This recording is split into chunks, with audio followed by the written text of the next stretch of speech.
ఆయన ఊరికే వచ్చిపోలేదండి, మనలందరినీ రక్షించడానికి వచ్చిన దేవుడు, నమ్మదగిన దేవుడు. ఆమేన్, హల్లెలూయా.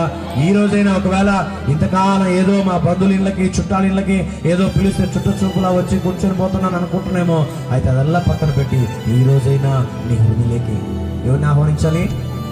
యేసయ్యను ఆహ్వానిస్తే ఆయన నీ హృదయం అంతా సంతోషంతో నింపుతాడు, నీ హృదయం అంతా ఆనందంతో నింపుతాడు, నీ హృదయం అంతా జీవిత కాలం అంతా కావలసిన సంతోషంతో నింపుతాడు.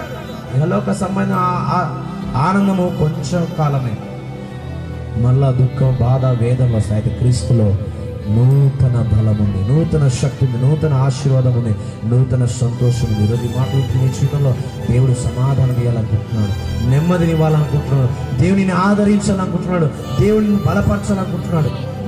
తీరా యేసు స్వామి భూమి మీదకి వచ్చేసరికి అలా ఎవరు స్థలం ఇవ్వట్లేదండి బాబు. మీరు కూడా వాక్యం విన్నకాడికి హృదయాన్ని తలుపులు వేసినట్టు వేసేయండి, మీ తలుపులు తెరవండి. ఆమేన్. మీ హృదయమైన తలుపులు తెరవండి.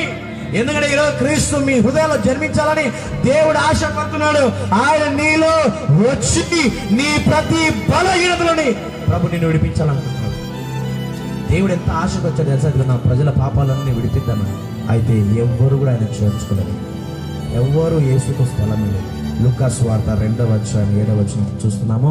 ఒక మాటను చూద్దాము. ఆయన భూమి మీదకి వస్తున్నప్పుడు ఆయన జన్మించడానికి స్థలము లేదు, ఆయనను చేర్చుకున్న ఒక ఇల్లు లేదు, ఆయనను చేర్చుకునే ఒక సత్రం కూడా లేదు, ఆయనకు భూమి మీద స్థలము లేదు. చదువుదాం 2వ అధ్యాయం 7వ వచనం.